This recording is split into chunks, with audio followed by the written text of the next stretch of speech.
expedition. Of course, they left St. Louis with a lot of supplies. And one of those supplies was the weapons that they needed for defense. They also needed it for hunting. They were going to live off the land. And of course, how long was this expedition? 2.5 years, about 28 months. Very good. Somebody's been doing some studying, and I think there's a lot of good information happening out there. Come on in, folks, out in the schools. So today we'll talk about some of the weapons. Now, it wasn't just the firepower, the black powder that was considered a weapon. Clark, as one of the officers, was wearing a sword. Can you believe they brought a sword along on the expedition? Now, he drew this in anger at one time because as they were coming up the Missouri from St. Louis, before they got to Mandan, or the Mandan natives, the Teton Sioux thought that they would confiscate one of their pirogues as a bonus or a permit to go on up the Missouri. And they needed all of those artifacts and all of those trinkets and things that they wanted to trade for food and such. And so he actually drew his sword. Clark, or Lewis, that was Clark on the shore. That was a signal to Lewis to arm up his men. He was on the keelboat. And so with that type of firepower, about 46 people, luckily cooler heads prevailed and they were allowed to travel on. So that was certainly one of the weapons. The other weapon of choice by the young officers was the espontoon. And that was a signal. It was a position, showed a position of rank.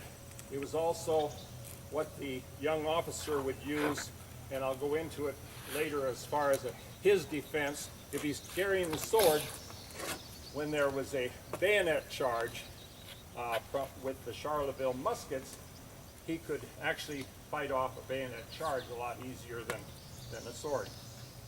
Lewis actually talks in the journals about digging up plants with his, and so it came in very useful as a walking stick, but also as a badge of authority. So the espontoon was part of that weapons of that period. Now, Lewis knew that he needed some firepower to reach out and kill some animals. He had hunters out as they were going upstream, and they ate a lot of meat. So he had ordered a fellow by the name of Henry Dearborn, the Secretary of War, which is the same as our Secretary of Defense now. Henry Dearborn was designing a new military rifle, and they were being designed and built at Harper's Ferry, Virginia. So Henry Dearborn gave Captain Lewis a letter saying, we wish you to provide the number of weapons that he is requesting. And he actually ordered 15 of the Harper's Ferry rifle. A rifle, different than a musket, a rifle has rifling in the barrel. What does it do to the ball? Makes it spin around. Spin around. And if you've ever thrown a football, the accuracy of that football is much better if that goes into a spin and it reaches from the quarterback to the receiver. The same thing is true with the rifle. About the accuracy of a football field, which is how far? How many yards? 100 yards. And the musket, which I'll show in a moment, is only half that, or 50 yards. And so it was designed just to throw a lot of lead out. It was like a shotgun. But this Harper's Ferry, 1803 Harper's Ferry, metal ramrod, short weapon, that's what they were designing for the military at the time. The one that they took with them was not quite the same. It was a prototype to this particular weapon, because the Dearborn then made some changes to this, like the cone-shaped ramrod receiver, a couple of other changes that was made with the 1803 Harper's Ferry. This one, he carried a 54 caliber, which is 54/100ths of an inch weapon with him. This one happens to be a 58. We'll talk about the flintlock in a moment. The flintlock, okay, this is a replica of the 1795 Charleville musket. Its earlier predecessor come out in like 1763, and it was France's addition to our Revolutionary War. We had a ragtag militia with a bunch of squirrel guns trying to fight off the British. The British was carrying what they called, and still call, the Brown Bess. It was a musket that they could fire in a pattern, in a command, and send a lot of lead out there. And it was a 75 caliber, which meant that ball was 75/100ths of an inch. So the French came out and says, "Hey, we don't like the British. We'll help. We'll give you a weapon of choice." And then some of them, especially in 1795, were being built here in the United States at Springfield. So the flintlock. The flintlock was the firing mechanism for the, at that particular time, it had been in service for almost 200 years. It worked quite well until actually some of the fur trappers continued to use them because they could always find flint and not necessarily the cap. It was not the same as the percussion. Percussion meaning it's a cap rather than a flint and steel that makes the mark. So, this flintlock, you go back to the half-cock position to go ahead and prime the pan. Now, you've heard the term going off half-cock? You haven't really put your mind in gear until you put your mouth in gear, and so basically you've gone off half-cock. These are not supposed to do that. That's a safety, and it's part of the mechanism in the lock itself. Okay, so what happens?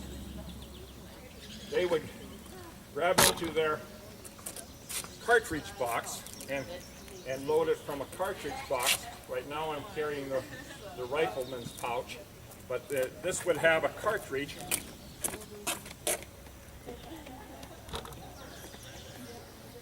similar to this in this cartridge box, and the command would be handle cartridge. He'd rip it off with his teeth. He had to have, that soldier had to have two good teeth, one top and bottom, so he could rip that off. Some of them didn't have teeth. Put a little in the pan, close the pan, turn it about, pour the powder down the barrel. The ball would also be in the cartridge.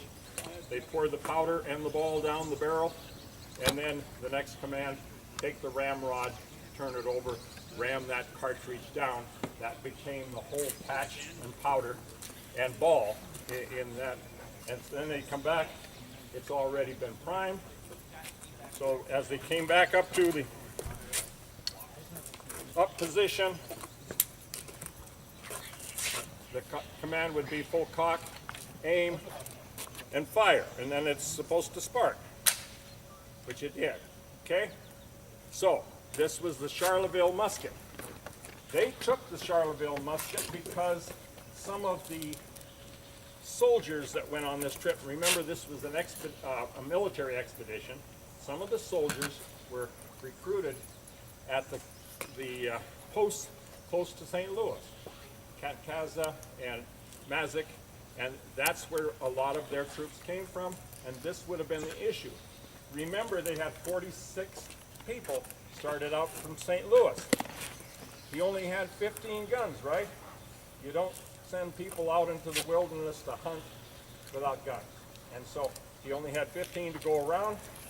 so they had to have the muskets that were assigned, plus whatever else the people brought with them. Well, for instance, the young men from Kentucky would have brought their Kentucky rifles made, and we'll talk about that because I do have a replica of that. So we've talked about the 1803 Harper's Ferry that he ordered. Some of these certainly were issued, and the men had to utilize these, and they were only good for how far? Just half the length of a football field? 50 yards, okay, very good. And so, one of the other things, they would carry that cartouche box on one side so that they could handle the cartouche and make the load. But then in wartime and during the Revolutionary War, and also they didn't know what kind of people they would run into out here, they had a bayonet that would be fixed. And they would fire a few rounds, and as the people come closer to them, they would fix bayonets and charge. So they were carrying the bayonet as part of the weaponry. So that was still a steel part of weaponry. Now this and that sword is very dull. They would have had it fairly sharpened for war. And you can see why, if that officer is only carrying a sword, he wouldn't do well against this bayonet charge, would he? But by carrying this espontoon, he could reach out and touch somebody. So, okay.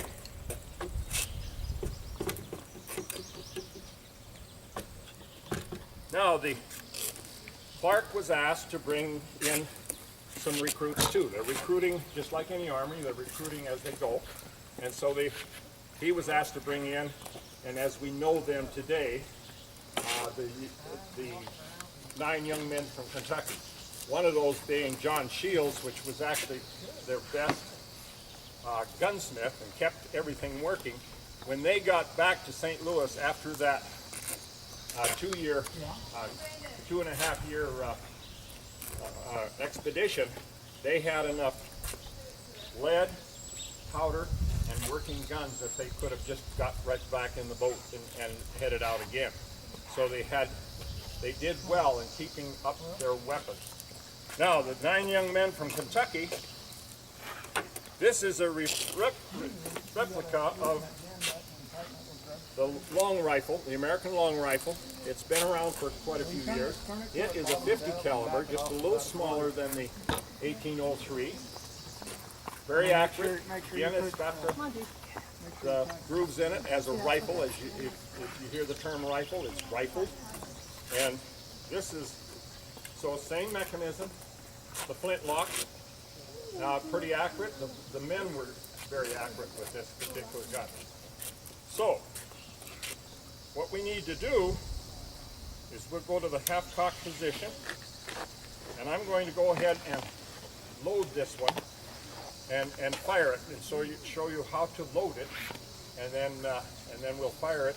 Hopefully it would work. Now, they went to percussion, a little cap to go on a port, still muzzle loader, but a little cap to go on the port, because that was certainly more, and this was in like 1828, and it's certainly more reliable than the flint and steel. But 1828 did not serve the expedition very well because they happened to be coming through here in 1805 to 1806, so 1804 actually, when they left St. Louis. So normally what you would do, the hunter would do, is he'd have powder in his horn. He never did one of these like Hollywood, right? Because this becomes a piece of dynamite. If there is any kind of a spark or what have you in there, we don't want to set off a pound of black powder. So you would measure everything, and just like when you're loading shells yourself, you want accuracy. You want because there's a certain amount of powder to push a certain amount of ball for accuracy. So you pour off your powder out of the powder horn, dump that down the barrel. Now we're going to do that slightly different. I do have a pre-measure here that I've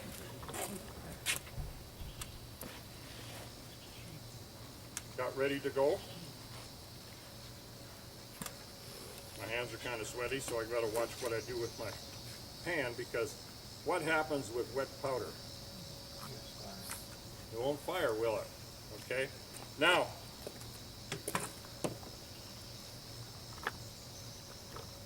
normally then you take a nice round grease patch, put on top of that, and then put a ball on top of that, and you'd use a ball starter and push that down part way, and then what would you do? Get the ramrod out, okay? In this particular case, and so I just want it to immediately disintegrate. What we found works the best is toilet tissue, because it disintegrates readily, but it will pack some powder just for a short period of time. So I'll put a little patch of toilet tissue in there. It holds the powder. I've actually fired it with just the powder in there, and it does quite well too. So and then I return the rammer, and then what I've got is a little primer that I can put some 4F powder in this pan, and I'll step over here. Normally you'd go to the firing range to prime it. That's what we do in a safety situation. We put a little powder in this pan.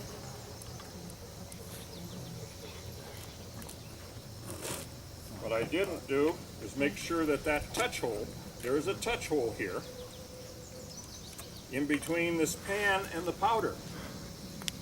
And that has to be clear, so that flame that makes the flame in the powder, in the pan, has access to the powder that's in the barrel. And I close that. The pan is closed. This flint needs to strike and make a spark. It's like taking a piece of steel and running into a grinder. And so the stone is the grinder. The steel is that piece of steel that you're trying to grind. And what we're after, the stone is tougher than the steel, right?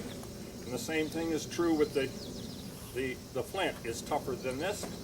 And so I come back to full cock position. Keep your fingers crossed, and you can cover your ears. It won't be real loud. So, and here we go. Okay, I got a flash in the pan.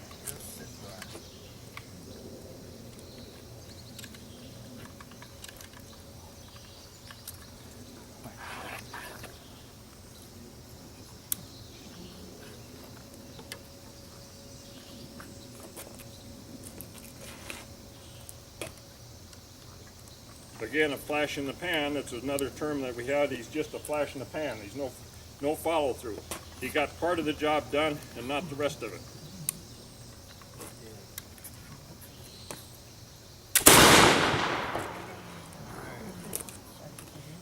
So, as you can tell, it's a little touchy. Sometimes it goes, sometimes it doesn't. But by the same token, it was the firepower that they had at that particular time. And so they would have been much more fluent and experienced with the black powder, because that was the only thing that they had. So therefore, they probably would have had better odds than I have. So, any questions about the weapons of the expedition? Thank you very much, folks. It's a fun hobby.